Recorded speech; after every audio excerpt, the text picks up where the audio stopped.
The trade war between the United States and Canada could mean higher electric bills for Minnesotans. Canada is threatening tariffs on power starting on Monday. Natalie Brand has the latest. Even with a tariff pause on many goods from Canada and Mexico, uncertainty still looms over industries from agriculture to autos. Sometimes you'll hear some negative things. It's always from outside countries. America will be very strong. And, if I'm a foreign country, they're going to do fine. But they can't do like they used to do. The pause announced Thursday applies to products covered under the U.S.-Mexico-Canada trade agreement negotiated during the first Trump administration. Imports from Mexico range from building supplies to meat, fruits, and vegetables. The White House says the pause applies to about 38% of goods from Canada. It does not apply to energy imports, which will be taxed at a lower rate of 10%, as well as potash, a key ingredient in fertilizer that U.S. farmers use. Ontario feeds electricity to Minnesota, Michigan, and New York. Ontario Premier Doug Ford says he's slapping a 25% tariff on that power starting Monday in response to President Trump's actions. So that's the last thing I want to do. It's the last thing.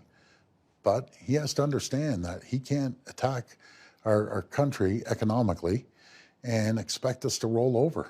China is also promising to fight to the end in a trade war. The foreign minister vowed to resolutely counter U.S. tariffs, but Beijing also signaled it's open to talks.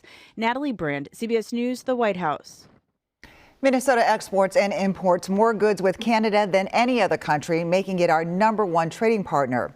For more on how these tariffs could impact us, we're joined live by CBS News correspondent Ed O'Keefe, who's in Toronto.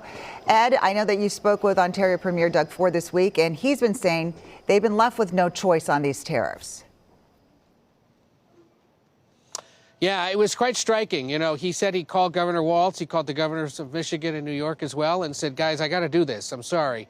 And if you have any issue with it, call the White House. Call your lawmakers in Washington to tell them that this tariff war needs to end. And he's insisting, starting Monday, a 25% tariff on electric bills in Minnesota, Michigan, and New York, unless or until President Trump completely calls off these threatened tariffs. He has kicked them down into April, at least on anything that was negotiated through the USMCA, the U.S.-Mexico-Canada trade agreement, negotiated and signed during his first administration. Canadian officials up here say he's got an issue with it. Let's head back to the negotiating table. But there's no indication the Trump administration wants to do that. Yeah, the president put a tariff pause, and that only covers about 38% of goods from Canada. So we just heard that energy could be next, and the president today mentioned dairy. So how complicated is this between two major trading partners?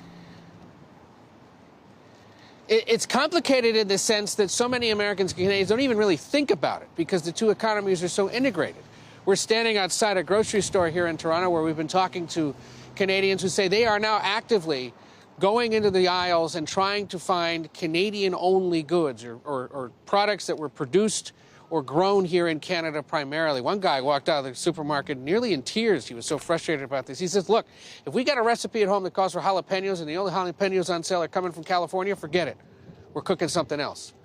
It's that bad. It makes us that angry. And this is the only way we feel that we can somehow protest what it is that President Trump has put in place by exercising how we spend the money in our pocketbooks. So, and for Americans, you're going to see potential increases later this year if the tariffs kick in on lumber, on fertilizer, on produce that comes from Canada, blueberries, tomatoes, lettuce, for example, on steel. Yes, auto parts and vehicles that you might be considering buying, and a host of other things, because the two economies are so integrated. Some parts either produced in Canada or the United States, sold in the other one. Parts that go back and forth, prices go up on all sorts of things should this really begin to play out with no end in sight. All right. Thank you. We're going to have more of this coming up at 6 in Ed O'Keefe in Toronto. Thank you, Ed.